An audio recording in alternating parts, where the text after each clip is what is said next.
Our speaker for today is Ann Neumann, as you probably are aware. Ann has a BA in English, and she's a visiting scholar and at the Center for Religion and Media at New York University. She's a contributing editor to the Reveler at New York University.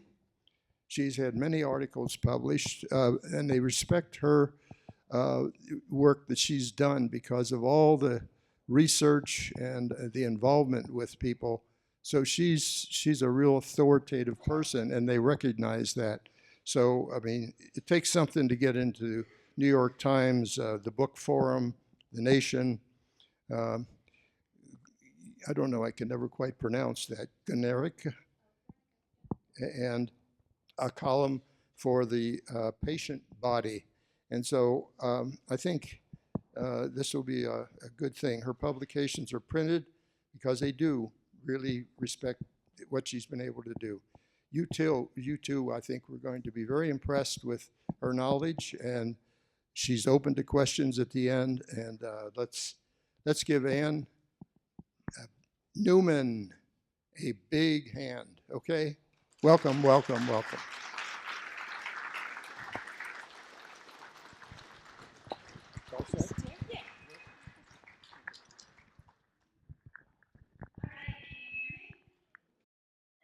Might be a little rough until I figure out where I'm supposed to stand.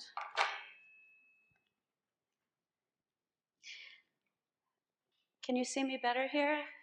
I am short and the microphone is short, Diane.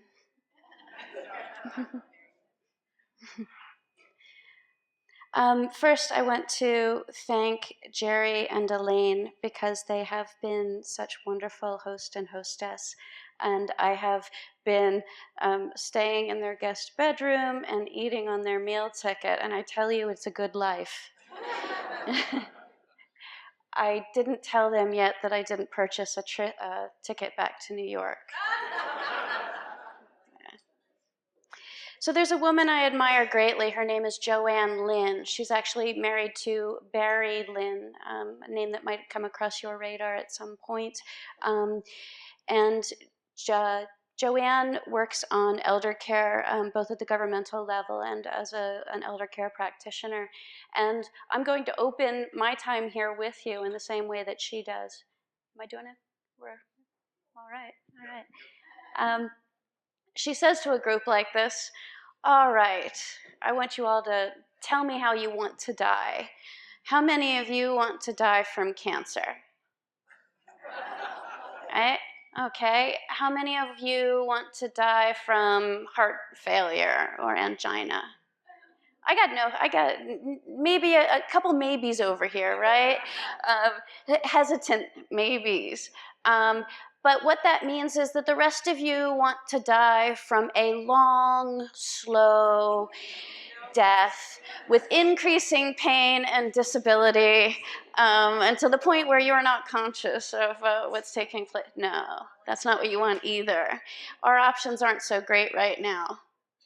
And I think what I'd like to do, if you'll allow me, is spend this talk discussing how we've gotten to a point in American medicine where we don't die well.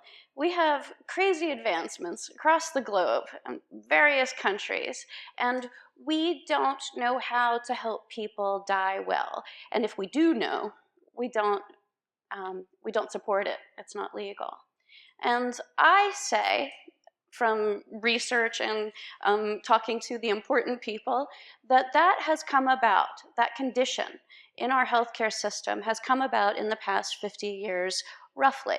So in the course of my life, from roughly the late 60s until the present, is a fascinating narrative that we don't know very much about that has put us in a position where healthcare and that subset of elders and of life care is shameful in this country.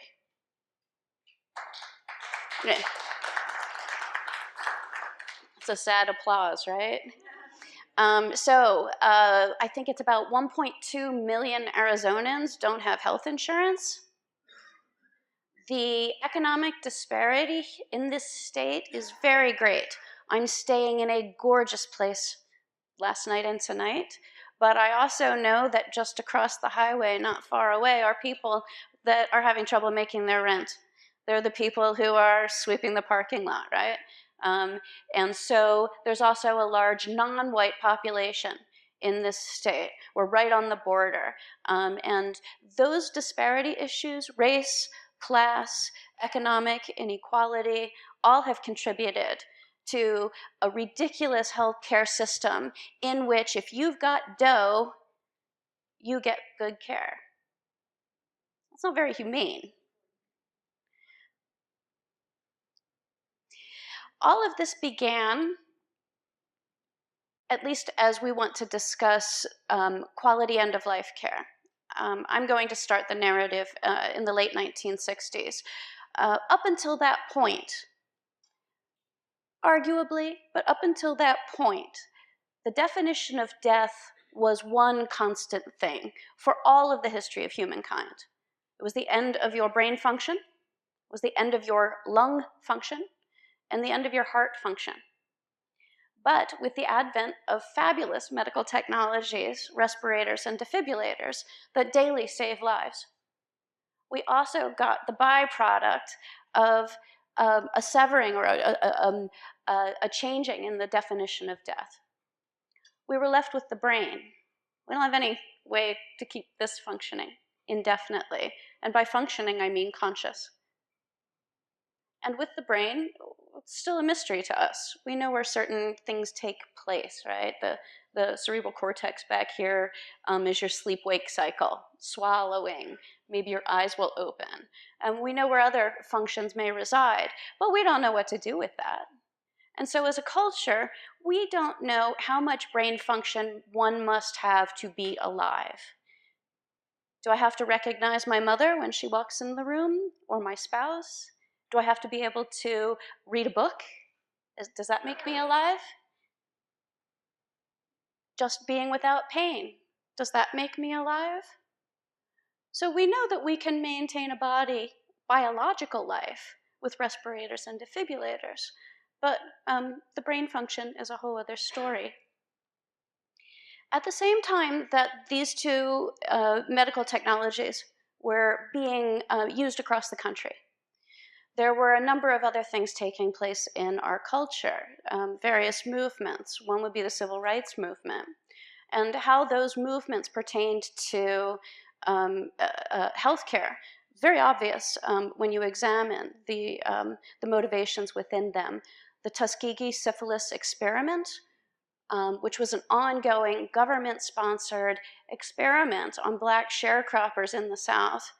Many of them were not told if they had syphilis. Many of them were not treated. So this was government intervention into a healthcare method using human bodies as guinea pigs in research. Happens all the time. Civil rights movement was enormous. It changed the way that we thought about ourselves as a culture. Not enough, but it did. Women's rights movement was taking place at the same time. At that moment in history, a woman could go under anesthesia for a simple biopsy. She's got a lump in her breast. She could come out of anesthesia with a full mastectomy. No options given, no questions asked. This kind of paternal attitude within medicine was horrifying to people who were subject to it. And when these things were coming to light, the American population said, this is not right. This group of professionals cannot tell us what we want to have happen to us. But that was not codified in law. How do you enforce that? And so multiple movements were taking place at that moment. As we recall, and as I'll touch on periodically throughout this because of the parallels that it makes to some of the elder care issues that I'll discuss, 1973, Roe v. Wade was established as the law of the land. And this was, again, women saying, nobody else makes this decision for me. I am the keeper of my own moral compass, and I decide what is ethical and moral and best for my family and my body. So autonomy was the theme of the day. It's become choice, right? We throw around choice quite a bit. But choice doesn't quite incorporate community in the way that we want it to. And I'll come back to that thread. But autonomy is also another word that we're discussing. I want the autonomy to make those decisions for myself, not only as a woman of reproductive age, but also as an elder woman with terminal disease. There are 3 cases that have taken place in the US, 3 prominent cases that exploded into our national consciousness and that affected the way that we looked at both life support, which I prefer to call physiological support, and end-of-life care. The definition of death, who's alive and who's dead, comes out very clearly in these 3 cases. And they alarmed the national populace. I would say alarmed and fascinated. The first case is that of Karen Ann Quinlan, a 21-year-old doing what 21-year-olds do, and that all of us did and are lucky enough to have not suffered her consequences. She was taking Valium and drinking alcohol in 1976 in New Jersey at a party. Her friends were doing the same. She became unconscious. No one knows for how long, but when she was found, paramedics were called. She was, quote unquote, resuscitated. They were able to get her heart and her lungs functioning again. But as we all know, after about 4 minutes, unless apparently you're dropped into a frozen lake, but after about 4 minutes, we tend to lose brain function. We don't know how long Karen Ann Quinlan was unconscious. But when she was at the hospital, her parents were very hopeful that she would wake up. And when she didn't, they were heartbroken. And they realized that their daughter was not there. And they said to the hospital, we want to remove this life support, this physiological support. She's not alive. This is not our daughter. And the hospital said, are you kidding? You want to kill your daughter? And that was the first national case that made us all aware of the fact that we had entered very new territory. As you know, they approached the courts and said, we want to remove Karen Ann, our daughter, from this respirator. We don't want her lungs to be, mechanically inflated. And this case went through the court for several years. And they finally received the right to remove that respirator. And what happened? Do any of you recall this? Her lungs kept going. She could breathe. Her accident was in '76. She remained in that state without a respirator until 1985 when she died. She never left her bed. She never smiled at her mother. It's a long time. And sadly, we have to note it's a long, expensive time. And sadly, we have to note, what the hell did that family go through for all those years? Anybody remember the second case? Oh. Nancy Cruzan, Missouri. On her way home from work, she's driving her car, misses a bend, has an accident, and back roads, there's nobody around. And when someone finally comes across the accident and calls the paramedics find her face down in a puddle of water by the side of the road. Nobody knows how long she is without oxygen. She's taken to the hospital. She's put on a respirator and a feeding tube. Her parents don't want her to be kept this way. They try to remove these physiological support technologies. They finally win, but it's with a caveat. And this is a very important case. It was decided in 1990, and this established for us one very particular right to die law. Because of the Nancy Cruzan case, we have, as individuals, the right to deny or remove physiological support, medications, anything, any kind of medical intervention. So if I'm on a feeding tube and I have in my living will that I don't want to be on a feeding tube, it can be removed with caveats. and I'll come back to that in a moment. But this Nancy Cruzan case is incredibly important. Missouri courts harked back to a late 1800s rule. A woman was injured in a train car, and the people that didn't want to give her money for that injury said, "We want to give her a physical." And the judge said, "No, she doesn't want that physical, you can't." Third case, you all remember, because it's not too long ago, is Terri Schiavo, Florida. She maybe has some eating issues, some maybe bulimia. She's lost a bunch of weight. It's the middle of the night. She's in the kitchen. She collapses. Her husband comes out and finds her. He doesn't know how long she is without oxygen before the paramedics come, and they are able to resuscitate her, and she's on a respirator. Again, these are young bodies, right? There's a very big difference between, say, someone who is 80 years old and is put on a respirator and collapses. That's a body that's run a long course.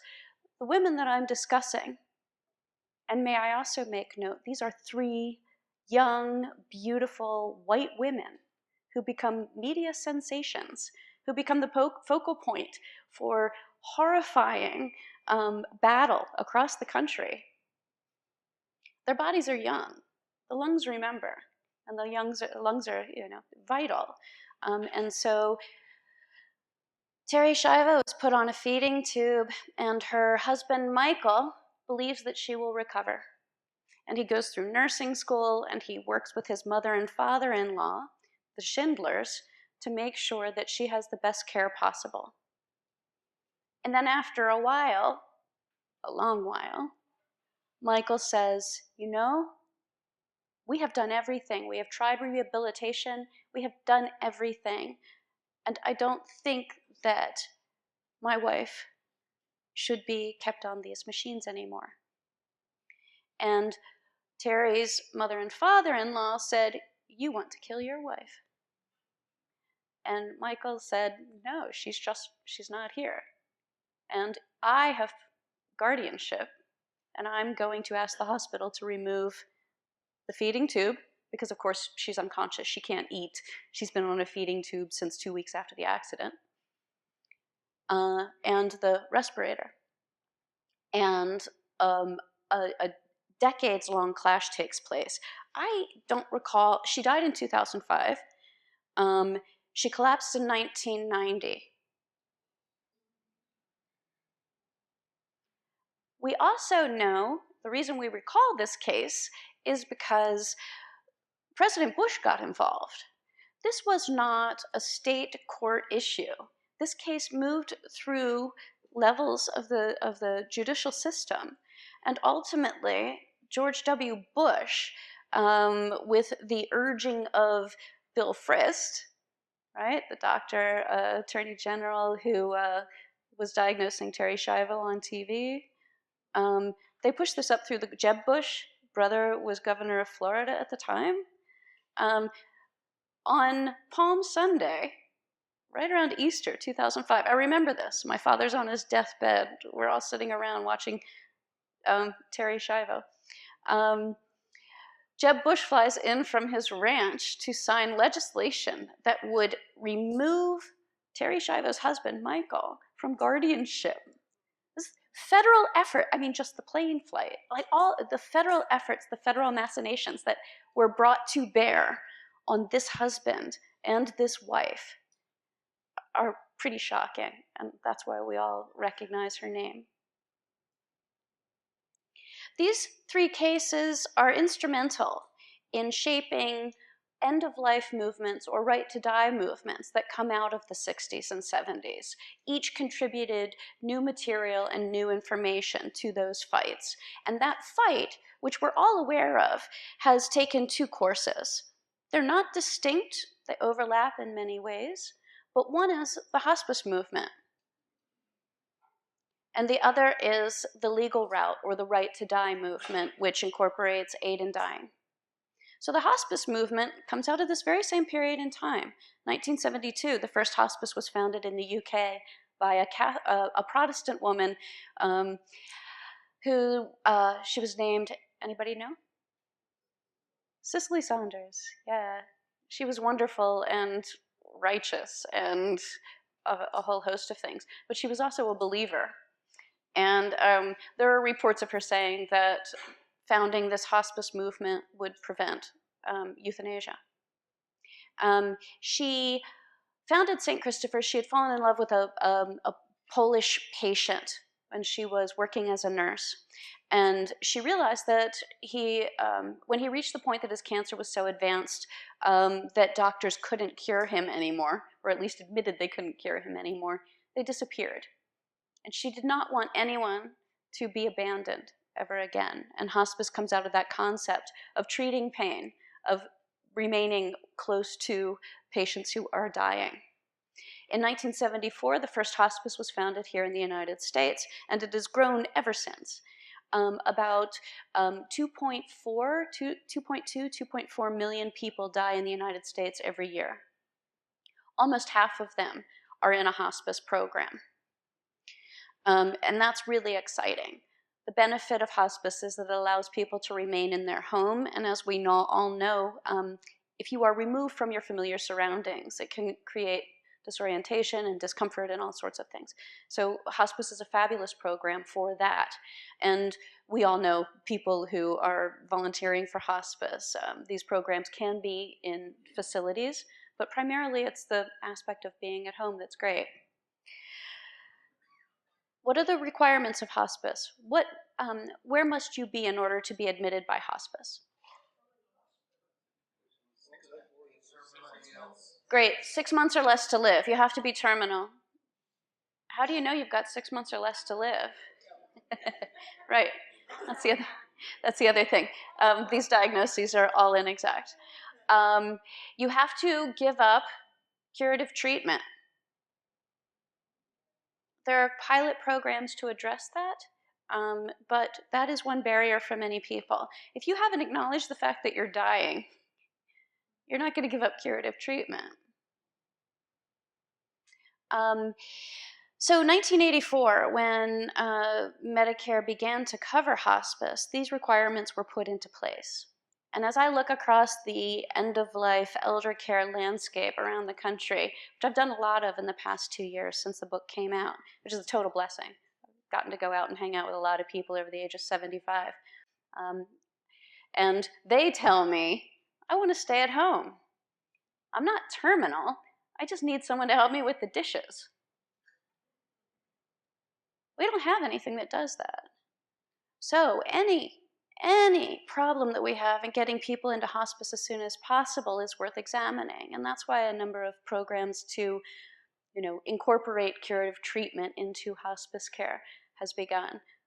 Also, who do you think uses hospice? What are the demographic traits of hospice users? They look like us, right? They're all white. They all have money of some sort. Not on the whole, but predominantly. And so what we're finding is people who have more precarious home situations aren't accessing hospice care at the same rate as those of us who do. So there's a huge economic disparity and racial disparity in who uses hospice. So if it's a 6-month program, what's the average stay of people in hospice? Yeah.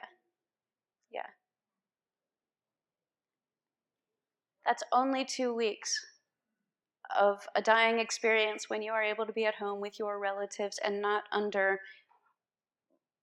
what is called futile care in a hospital or otherwise other facility. F-U-T-I-L-E. Big conversation. If you Google that term, there are a lot of people in the medical industry is the right word. There are a lot of people in the medical industry that are saying, whoa, it costs a whole lot to take care of these dying people. What are we going to do about futile care? Care that won't cure. So there's a big examination of one of these issues that comes out of our extraordinary healthcare system. You can replace a hip. You can, put a stent in an artery. You can do all sorts of things to keep people going. But maybe We shouldn't. So the cost of healthcare is driven up by this. And I think the proper attitude, and what's told to me as I travel around the country, is who cares how much it costs if it's working? But that's not where we're at. So we're finding that elders are overtreated at an extensive rate. So that's hospice, and we can come back to that. There are various aspects of this wonderful, distinctly underused program. And how many of you are hospice volunteers? I love you. Yeah, best thing I ever did. The end of the world comes, I think I'll be prepared from doing this kind of work. It's really good work. So that's the first track, right? We as a culture said, this dying thing is, we're not doing it right. We're looking at these cases of 3 women who are dying, and these are national media foci. What are we gonna do? One is we're gonna improve end-of-life care with this hospice stuff. We're gonna have hospice programs everywhere. And another group of people said, oh, we're going to the courts. We're going to change this. And out of the right to die movement legal aspect, that legal track, comes living will, advance directive. They vary by every state. But the effort to put legal documents in place that allow us, should we become like Terry Schiavo, to give our loved ones a path. These are the decisions to make for me. This is what I do and don't want. How many of you have living wills? So I have a living will. I've had one for a long time, right? And if I go out here and I get hit by a bus, do you have buses in Tucson? Okay. I haven't seen one yet because I've been like riding a golf cart. But if I go out here right now and get hit by a bus, and I am rushed to a hospital, and I'm put on a respirator and a defibrillator, my heart gets going, my lungs are working again, God knows what's going on up here. And somebody has the wherewithal to call my sister in Pennsylvania. I guess that means I have to have my purse, right? They call my sister in Pennsylvania, and she's like, oh yeah, I know, I have her living will here somewhere. And she's also, Anne's told me what she wants. Pull that plug. I'll be right there, and pull that plug. And my sister comes running in, and she does the right thing. She calls my long-estranged birth mother. I haven't talked to her more than 3 times in my adult life, but I can guess that if she can get the money together to come here to Tucson, she's going to be right behind my sister, and she's going to say, do everything to save my oldest child. And the hospital will. I have a fancy-ass living will that has taken into account everything, every possible calamity and problem. It states what I want done with my online entities like Facebook and Instagram. It covers everything. It also says, oh, and if her mother comes racing in and says, do everything, don't listen. The hospital still will. They will still listen to her in most cases. I mean, it's a hypothetical. We can't take a bet on it. But what hospital wants a lawsuit that says you killed my daughter? That's why, or that's one of the reasons why we are where we are. So these documents are incredibly important. They're also costly. I paid $1,500 for mine. That's why it covers everything.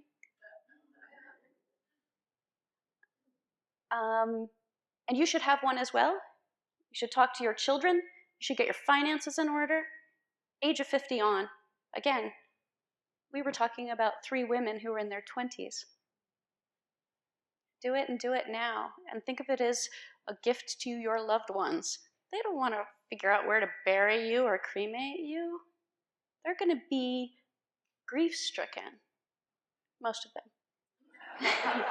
So do that and take care of them right away. So that's the legal document aspect of the right to die movement. And the other is aid in dying, or assisted suicide, or euthanasia, or physician-assisted suicide. You can always tell someone's political stance by the term they use. We know this with abortion, right? If you call a fetus, you probably support abortion. If you call a fetus the unborn, or the preborn, or a child, if you call a pregnant woman a mother, all of these terms determine or show a particular political position. And I don't think it's too much of a stretch to discuss aid in dying and abortion in the very same conversation. They're tied together by politics in this country, and I'll get to that in a little bit. So these terms come to bear in the in Europe, right? The term for aid in dying, and aid in dying is going to be my default. Okay, the term for aid in dying in Europe is euthanasia, despite the history of World War II and the T4 experiments and the horrors that took place. So history doesn't always determine what comfort levels we have. I think probably here in the United States, what determines the terms we use is our politics. So the aid in dying movement has been around for a long period of time. As I mentioned, it preceded hospice. And there are a number of figures who stand out in this movement, from Derek Humphrey and The Final Exit. What's your name again, John? You have a book? So you know Humphrey, right? Oh yeah. How to get the death you want. I just plugged your book.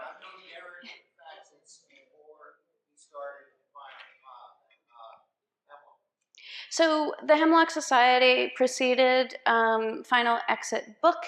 The Hemlock Society preceded Compassion and Choices, which was at one point Compassion and Dignity, I believe.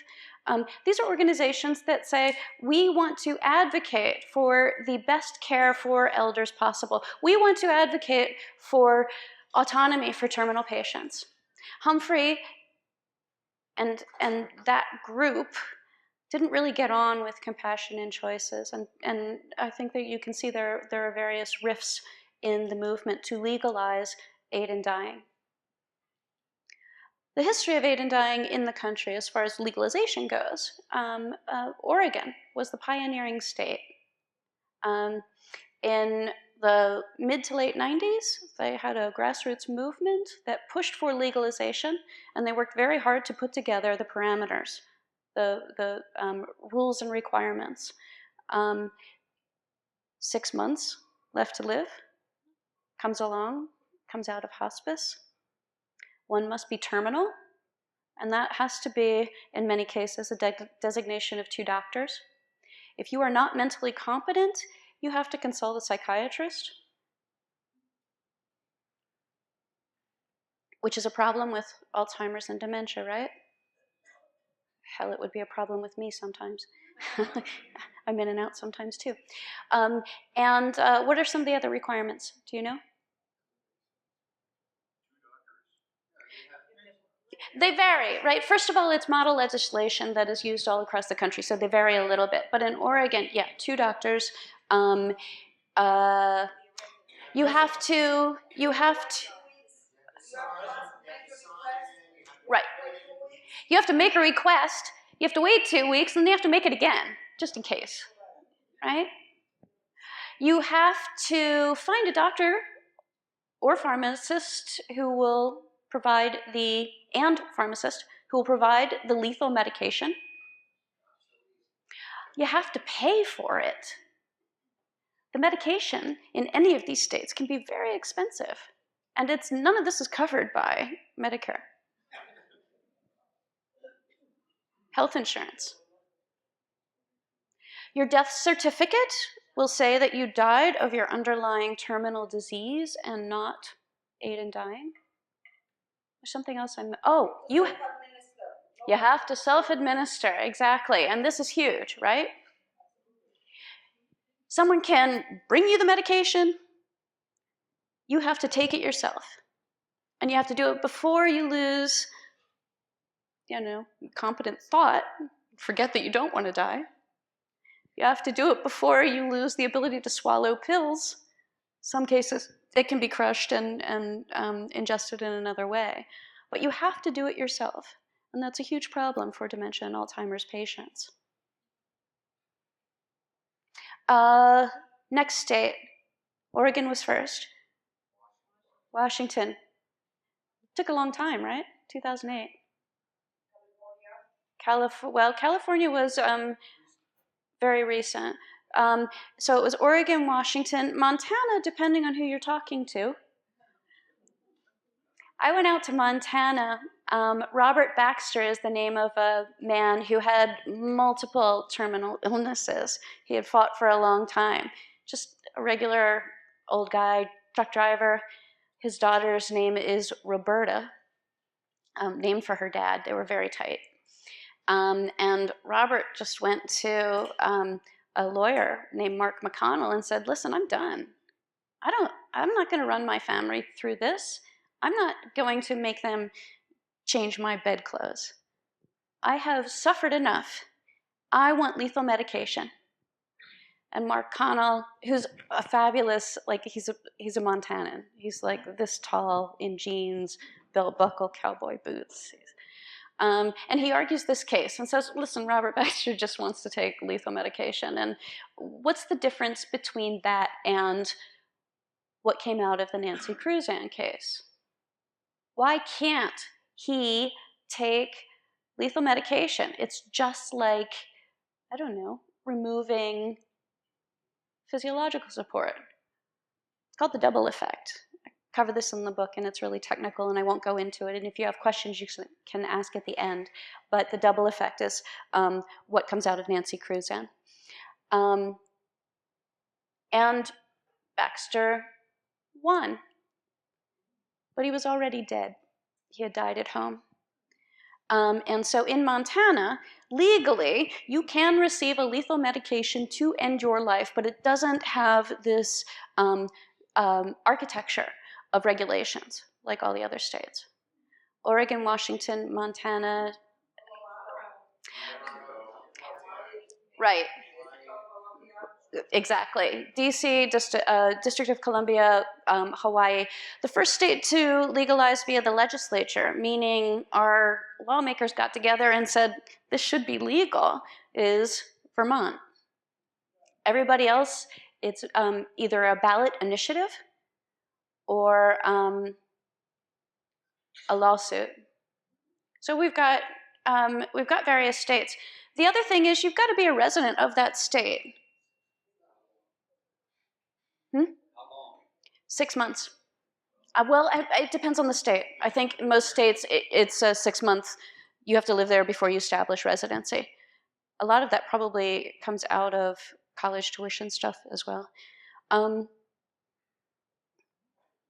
that's where we are. At any given time, there can be up to a dozen cases in the United States to legalize aid in dying. California was the 5th attempt. Colorado legalized even as we voted Trump into office. There's one fabulous thing about this issue that brings together many people, and I think it's because we're discussing male autonomy as well as female autonomy. Aid in dying is largely supported across the country. We strongly believe men should be able to do what they want with their bodies.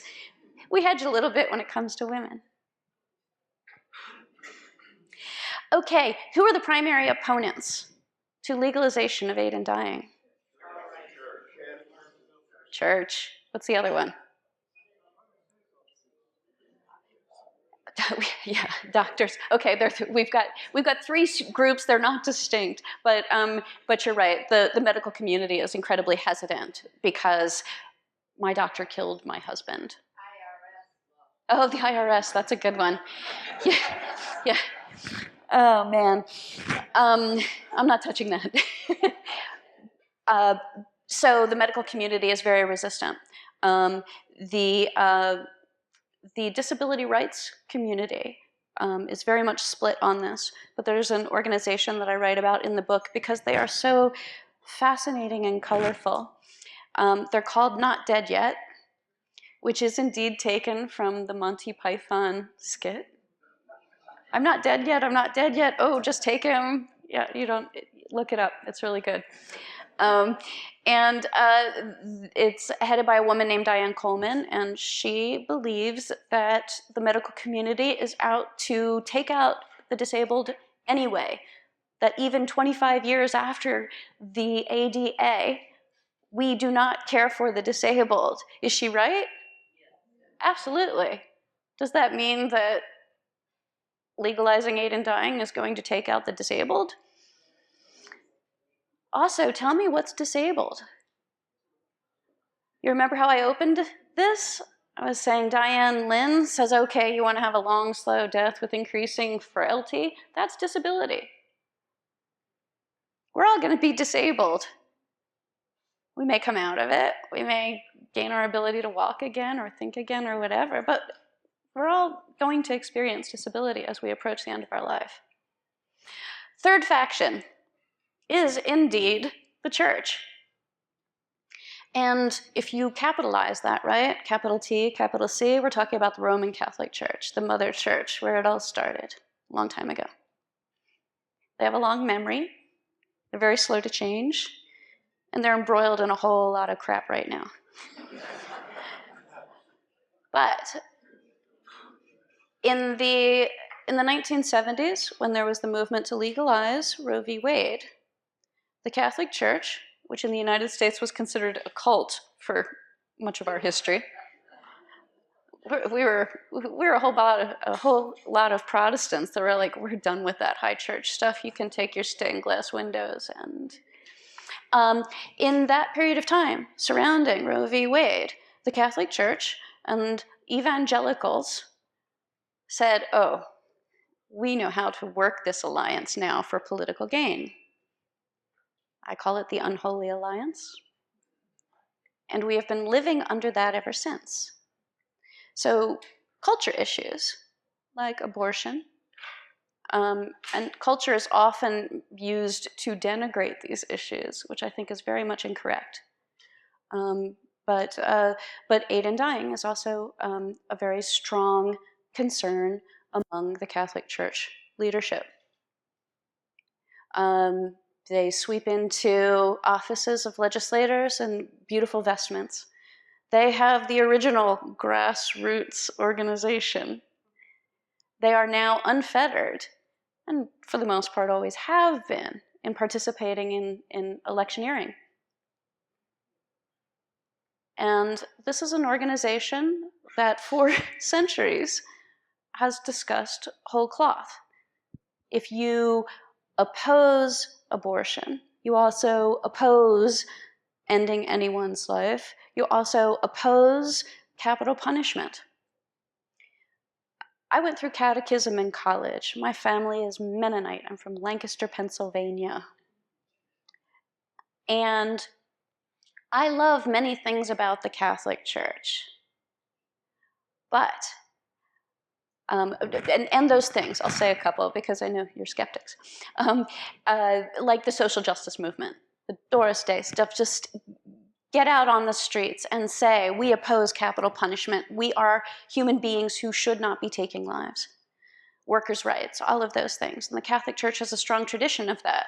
But it also has this really awful strong tradition of thinking that women are second-class citizens, and of thinking that it can tell us how to make decisions for our family and ourselves, our bodies.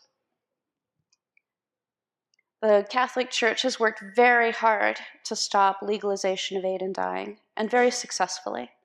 They have persuaded the United States government right after Oregon voted to legalize, so that a number of lawsuits out there, they were on they wrote an amicus brief Friends of the Court brief for every one of these cases across the country. You will always find the Catholic Church involved. Evangelicals are not very far behind.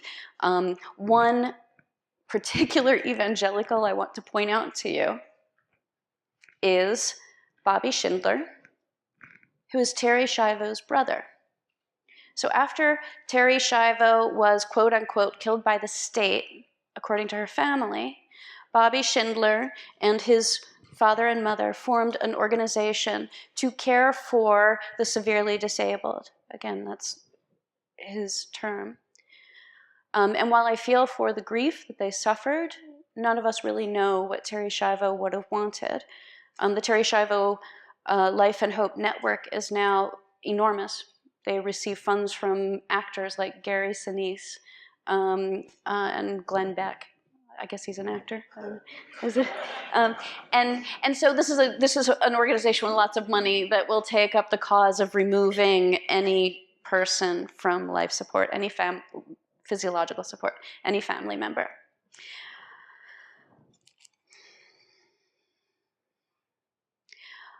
What's VSED? Do you know?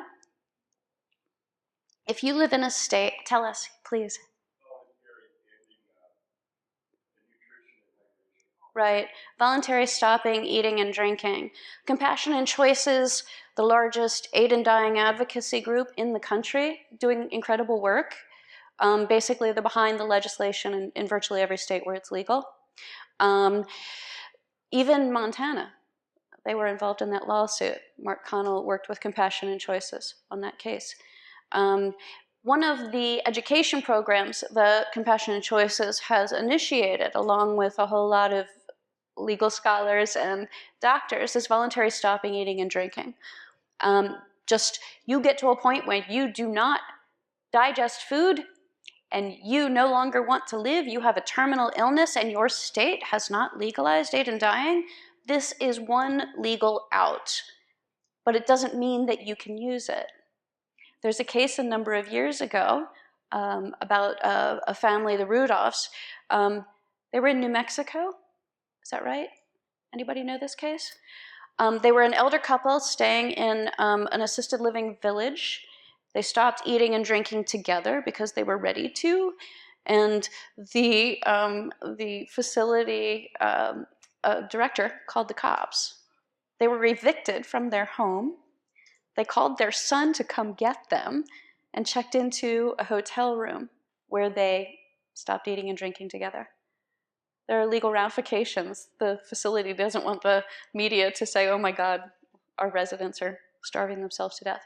It's very bad for publicity.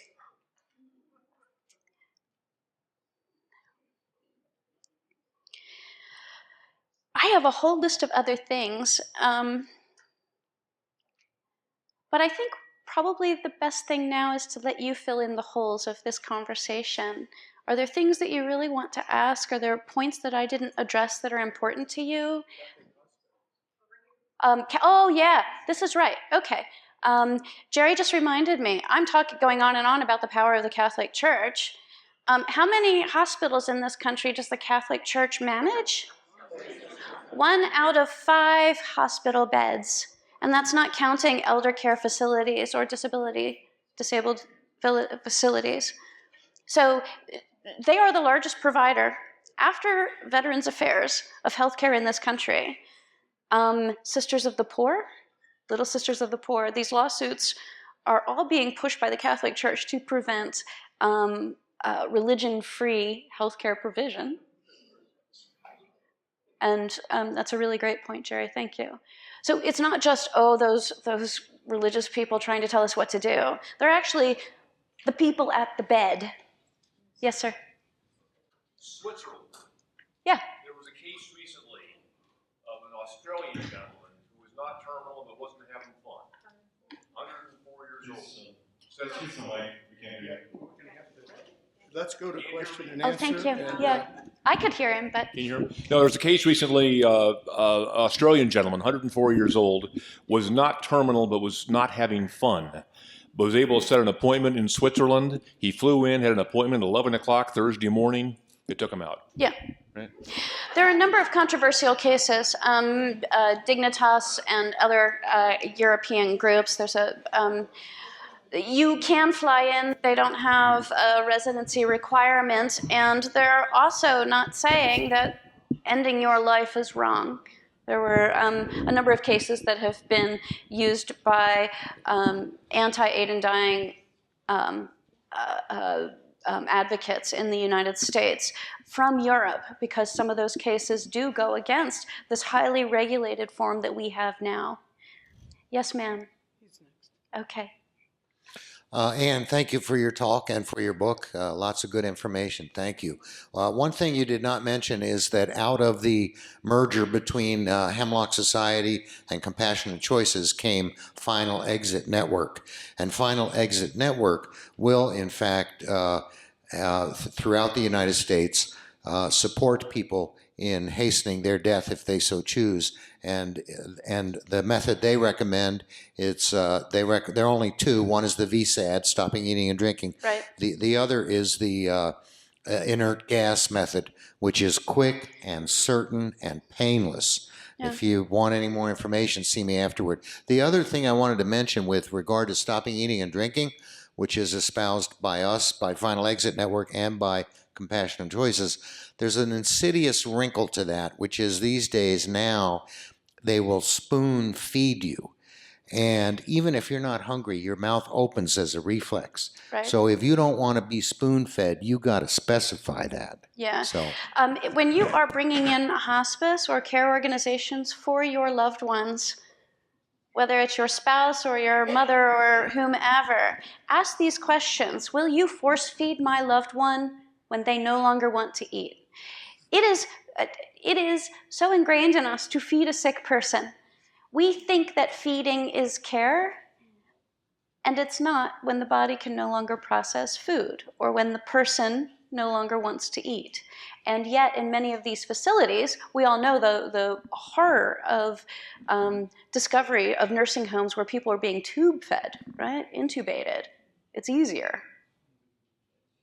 Make sure that when you are looking at a facility that you ask these questions, because indeed elders are being force-fed and therefore kept alive. I have a whole chapter on this in the book, but it's a horrible phenomenon, and it comes out of our cultural need to care. It's a way of showing love for caregivers. It's seen as an obligation or doing the right thing, and so you need to ask those questions. Yeah, I have a wife right now who is going through that.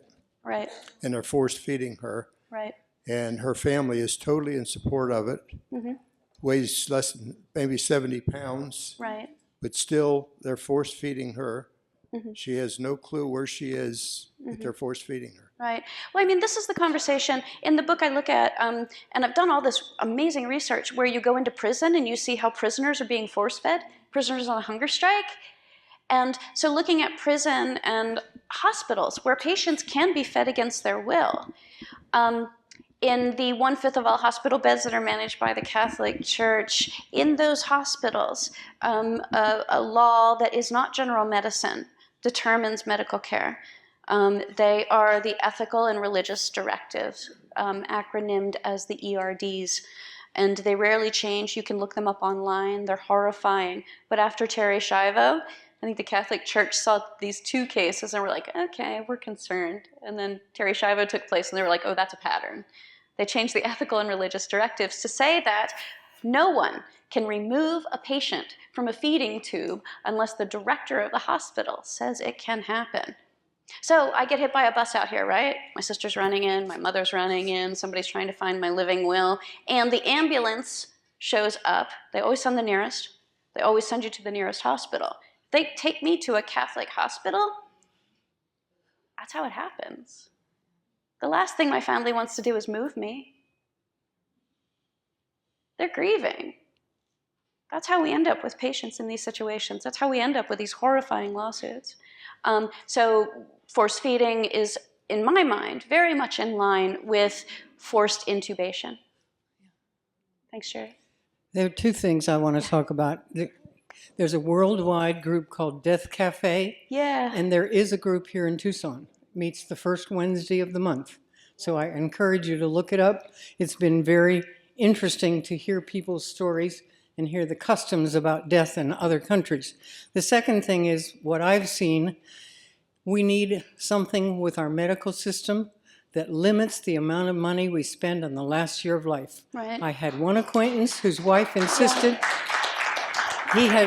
he had 22 operations in 2 years. That is not a quality of life. No. And we paid for it. You know, my favorite suggestion for how to address that would be make every medical student spend 1 semester as a hospice volunteer. Honestly, you can get out of medical school and be in your first residency and never have watched a person die. So we have medical professionals who are not trained to deliver terminal diagnoses. If they do it now, 75% of them grossly overestimate the amount of time that a person has left to live. They don't know how to have this discussion. They can't refer patients to palliative care. These programs don't exist everywhere yet. Palliative care, the study of pain prevention, has only been around for a decade. No, it's only been recognized by the AMA for a decade. It's been around longer, but yeah. Hi. Hi. What's your name? Heidi? Heidi. Hi. Yeah, hi. It's very personal for me. Very recently, my sister died. She lived in Arizona, and she died on Thanksgiving Day last year. I'm sorry. And she had thank you. She had a condition called frontal temporal dementia. It's been known as Pick's disease too for people familiar, but it's not like Alzheimer's at all. In fact, it's more like ALS if you had to choose. Mm-hmm. And some of the genetic research that's being done, pairs those two. But anyway, she was diagnosed 3 years prior, and she lost over the 3 years her ability to walk and then bear weight, toilet herself, feed herself, and then her speech was affected. So she had a great deal of word-finding difficulty and talked so softly that people couldn't understand her anyway.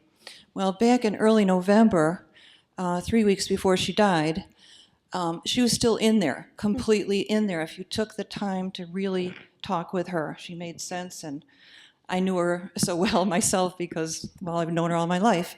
Mm-hmm. And she decided she was going to stop eating and drinking and die. Well, 2 things. One is she was in a retirement apartment that was part of a larger campus of multiple levels of care. And I won't mention any names because now I'm realizing that this is pretty unique. And she had hospice. Mm-hmm. So her body, her digestive tract was still working fine. She would not have needed tube feeding for some time yet. Right. So she made a conscious decision to stop eating and drinking, and having been a hospice social worker myself over the years before retirement and also currently a hospice volunteer, I can tell you that when you want to stop eating and drinking, it's hard. It's really hard. I've seen people on inpatient units who really wanted to, and they try and they get a few days into it and they just can't. They can't. And it's so hard, but I don't know what all came together for her to do it, but she persisted and used her, stubbornness she'd had all her life, and she managed. Yeah. And she did have hospice to help her. Yeah. But it was not a good death. Yeah, it's not. So it's not a good death. Maybe if your body already has stopped working. I think it can be. Yes, it can be if, like say they remove a tube and the tube no longer is even working. Your body's systems is not working. Exactly. But hers were. Thank you for this story because every one of these stories is personal. You said this when you first walked up. We're all facing this. It's coming whether we acknowledge it or not. And the story helps us plan for the eventuality. But no, I should have said, VSED is not always easy, and having a medical practitioner on hand who is down with that plan is really important. It also means money, right? It also means that you have someone, the resources to find someone who will help you do that. But the habit of living, the habit of eating, we're compelled to care for our loved ones in this way. It's still a barrier. I think, were you here first? Yes, sir. Hi. I was wondering how all these difficulties would impact the suicide rate. in America? Yeah, that's a really great question, and this is something Jerry asked me to mention. I knew it would come out in questions. Where to start, right? Compassion and Choices will not use assisted suicide, and I told Jerry and Elaine this at the table this morning. I received calls from Compassion and Choices at employees if I ever used assisted suicide in something I had written. Because they're like, hey, you're down with our cause, why are you using the wrong term? And they do this, they police language very carefully because they know that however you ask the question, you determine the support that you get for aid in dying. So if you say assisted suicide when you're polling, I don't know, your 1,000, however many people out there in the country, people are going to be like, whoa, suicide, bad, opioids, farmers. We have a whole host of demographic groups in this country that are highly susceptible to suicide at the moment. And as human beings, we are compelled to do everything we can to prevent it, unless it makes sense.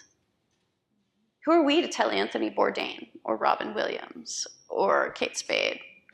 Who are we to tell a person who is in excruciating pain for decades on end that there is nothing worse than death? We all know that there are many things worse than death.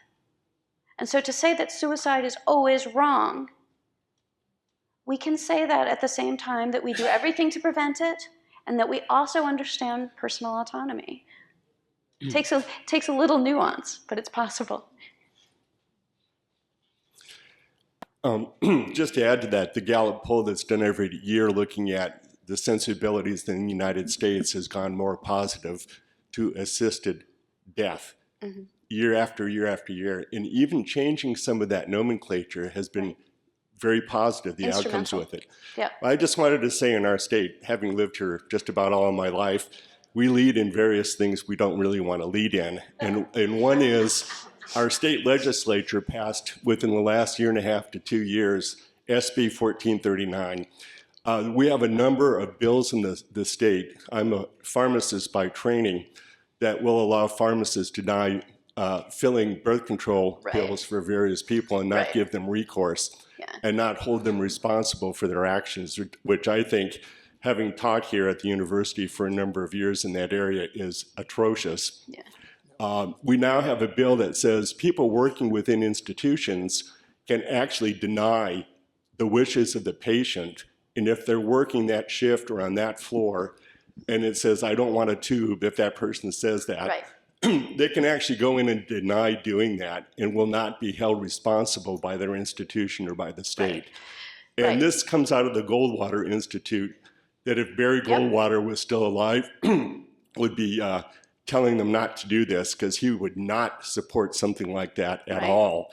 But we do have that in our state, and those people that pass those laws always seem to be 1 or 2 jumps ahead of the consciousness of people. So in other words, they've already closed the door before there's any discussion. Right. So it's model legislation that's taken and then used to pass these laws in various states. There's good model legislation and there's bad model legislation. It's like the ALEC laws that require prisons to maintain a particular population so that they can work the population to make chicken nuggets, or like every corporation you can imagine is using prison labor right now. But that's a model legislation example. And this model legislation that is being passed in various states has multiple appeals to conservative groups, right? If I don't believe in Plan B, if I erroneously think that Plan B is an abortifacient, then I, as a pharmacist, don't want to sell it in my, I don't know, the pharmacy that my father, who was a preacher, married or whatever, or started or whatever. So there are religious ways, and there's many religious reasons that groups want to prevent medical providers from serving a very varied population. I mean, we could go back. There's so much we could talk about. We could talk about Hyde, right? We could talk about the funding of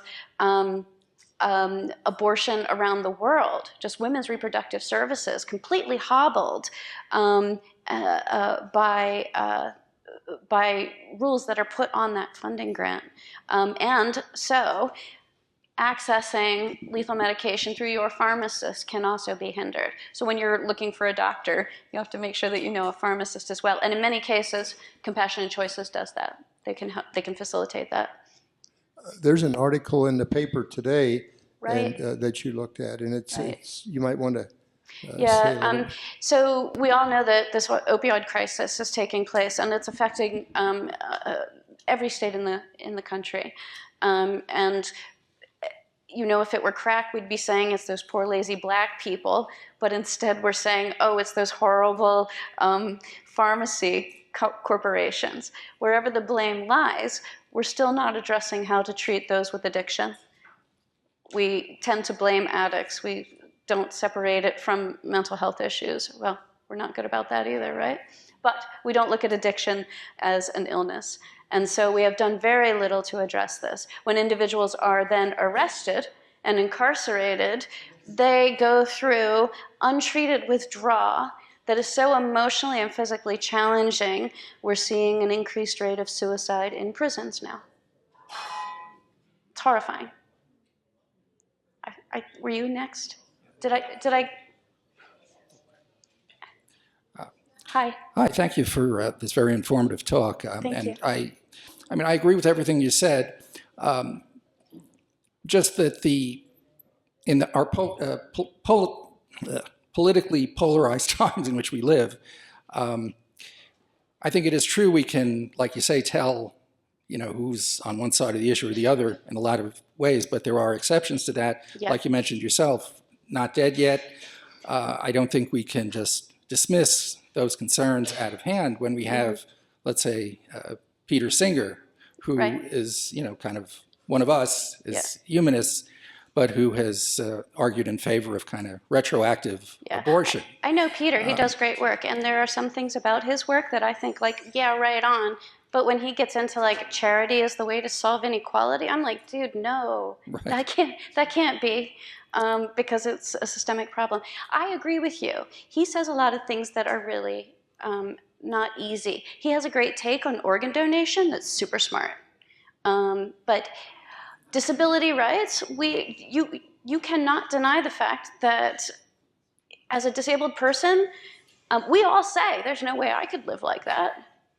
If you are disabled from birth, it's also very different than if you are disabled, let's say, as a drunk driver.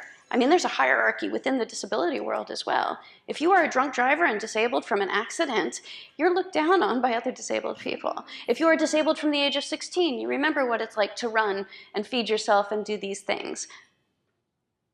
Just the pain tolerance of people who are disabled, very different from us. So the emphasis should be on autonomy and improving care for the disabled, improving financial supports, yeah.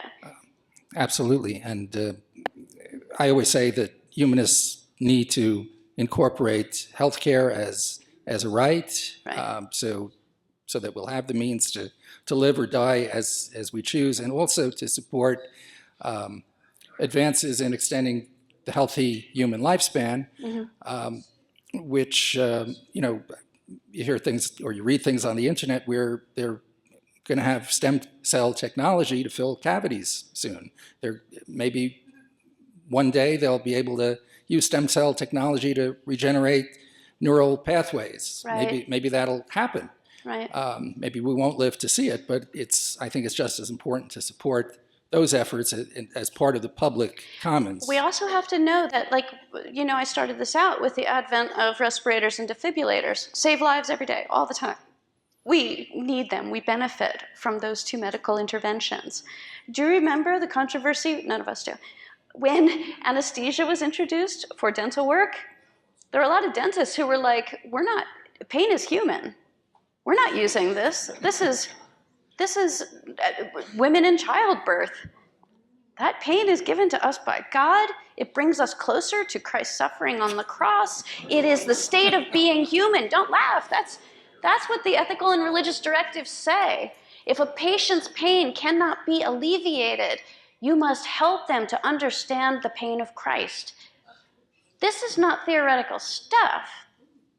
This is fully applicable to our bodies and our lives in our hospital beds. Yeah. Yeah, I see nothing wrong with suicide by whatever method. But in talking with professional counselors, they say that if I ever wanted to commit suicide, it would be because I'm depressed. Right. And if I say I'm not depressed, they say, well, yes, you are depressed by definition. Right. Because if you weren't depressed, you wouldn't think suicide is okay. Right. What are your thoughts on this? Yeah, I mean, who can have a terminal disease and not be somewhat depressed? Who, I don't know, who even over the age of 80 and doesn't have a good quality of life isn't depressed? I mean, depression as a clinical diagnosis has many variations, right? I'm reporting a story for Harper's Magazine right now, so don't tell anybody. But this is about an increase in mercy killings across the country. Couples over the age of 65 who have decided together or not, right? It could also be the definition of domestic violence, who have decided together or not that they don't want to live anymore, and they are ending their lives together. Most often it's the husband who's taking the action with a gun or pills or the pillow on the face. And then, I mean, the stories are horrific, but they're being reported as mercy killing. And I think they do cover that range of men who can't do the caretaking any longer, of histories of domestic violence in the home. Most of these are long married couples. And as we know generationally, men spoke for women. And so consent becomes assumed by the husband. Like, yeah, she's ready to go. Or it's also a couple that says, listen, we've had how many years? We can't do the things we love and we're done. So the case that I'm covering is a man who crushed every pill in the house. Well, he put all the pills in the house on the counter, split them in half, crushed one half, mixed them into a single serving of Kraft pudding, helped his wife eat it, swallowed the other half himself. They were found in the car by the police. They were in coma for 3 days. He woke up and she didn't. He was devastated. He wanted to go with her. They had talked about it for years, and I just take my word for it, she had every possible reason to be done. And so he was ultimately sentenced to 6 months house arrest. Not bad. He had to wear that funny ankle. He could only leave the house 2 hours a week, all of that. And the reason he got that sentence, and I'll tell you there are cases all over the country where people are getting 20 years. I'm sorry. The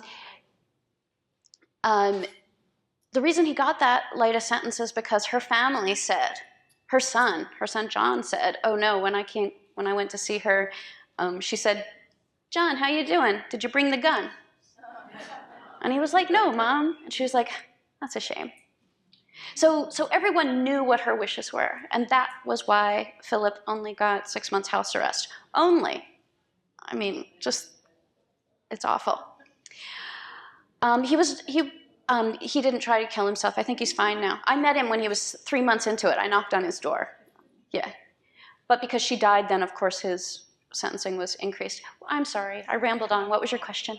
I'm so glad you're doing that article for Harper's. Thank you. Yeah. I just wanted to say we talked a minute about VSED, about voluntary stop eating and drinking, and having assistance in doing that. Because hospices, well, there is a hospice in town.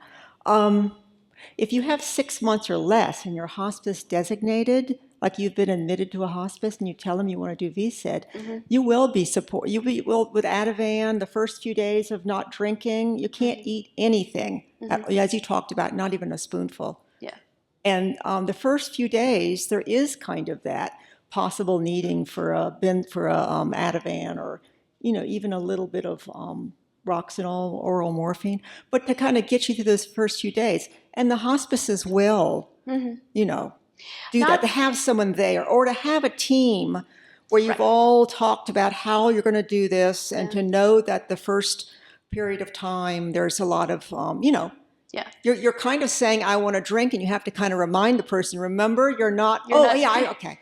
Yeah. You know, because people will say, you know, they want something to drink. And so you the can, VSED thing you can has to use be a different techniques to keep the mouth moist instead of drying Well, out. you're not and even other things. really supposed to necessarily even use No? toothets with water. Wow. But anyway, whatever. But I do think, but I do think that that varies across the country, right? There's a woman who's the president of Union Theological Seminary in New York, whose mother was dying, and the hospice group that she called in, a Jewish hospice group, was force-feeding her mom. And she called me and said, "I'm not crazy, right? You know I love my mom. I just don't want them to do this." And I was like, "No, you're not crazy, and they should not be doing this." And so I think we need to encourage one another, that our personal decisions are well-founded, and that we can make it happen. Yes, sir. You don't have to get up. Wait, you can bring it down. I know it's rare, but is there not some small fraction of those who go into hospice who unexplainably, mysteriously, miraculously, maybe divinely, spontaneously recover and leave hospice and go on and lead a life? Right. So the first person I write about in the book, her name is, I use a pseudonym. I use Eleanor. No, I use Evelyn in the book. Her real name's Eleanor. Don't tell anybody else that either. But she was in hospice, and I was with her for 5 years. She was a doctor. As soon as she was diagnosed with lung cancer, she was a total chain smoker. Quit now. She went home as a doctor saying, "I'm not going through any of that stuff." And she parked herself on this gorgeous divan and had hospice volunteers coming and going. And she was recertified every 6 months because she was adamant, like this rich Upper West Side New Yorker doctor. And she lived for 6 months. And there are studies now that show if you go into hospice and you quit poisoning yourself with chemotherapy or taking all kinds of crazy-ass medicines, you can live up to 3 months longer. 3 months longer. 3 months with your grandkids. 3 months eating tapioca pudding. 3 months watching what's the football team here? 3 months watching the Cardinals. That's not guaranteed. It's not like you roll at hospice and ding, ding, ding, I got 3 months. It doesn't work that way. However, you're not putting yourself through this crazy poisoning. Hospitals are awful. You're unfamiliar with facilities. You should just stay at home and not be disoriented. So, yes. Did that get... Permanently recovered. Oh, permanently recovered? Well, as soon as you say hospice, there is a segment of our population that says, you just want people to die. You can't talk about that. That's not correct. And so there are people that have reason to go after hospice. If you survive, if you are in hospice for 6 months and then you fully recover, God bless. They're just going to discharge you and you go on. But if you're in hospice and you are recertified, there are groups out there that are working really hard to call that fraud, to say that you shouldn't have been admitted, particularly on the for-profit hospice side of things. If you Google that, like fraud for-profit hospice, it's really wild. And in my mind, it's very much like what's taking place in the VA right now. If you want to stop justifying the money that we spend on care for veterans, if you want to put a hole in socialized medicine, that is the VA, you find fraud. There's a lot of money that goes into taking down some of these organizations. Hospice, particularly for-profit hospice, has this. We rely on altruism for hospice, right? As we do with organ donation. We have monetized everything else. You can donate anything and get money for it. We have monetized, we're in late capitalism right now. We monetize everything, it's what we do. So the fact that we have maintained altruism as a premise of hospice and organ donation is somewhat hypocritical. It doesn't really operate that way. Stephen Jobs just went out and found a kidney or whatever, I forget what organ he needed. Do you know that story? He didn't wait on the list. He had enough money. He just went and got one. So there are ways around this that are totally market-driven, and there are ways in which these organizations have enemies and are targeted in a number of ways. Yeah, I'm at the age now where I'm weighing whether to go into assisted living in a few years or have in-home care. I have a friend that recently passed away that was a final exit member, and he was in a facility and they were unable to help him, and he had to go through 7 months then of hospice and die on his own. And he was a final exit member, but they can't come into a facility. And so I think that's a decision that we have to make, and I don't know if you agree whether really going into a facility for care is the right option versus in-home care, if you can afford it. If you can afford it, if you can find a facility that will support your needs. Also, I mean, you're assuming how you're going to go out. You're assuming that you're going to have all your mental faculties. You're assuming that you're going to one day say, okay, this is my last good day. I want to, I don't know, take nitrous gas until is that what it's used? But I don't think like the organizations that help, like Final Exit, are willing to go into facilities like that. It's a high risk for them.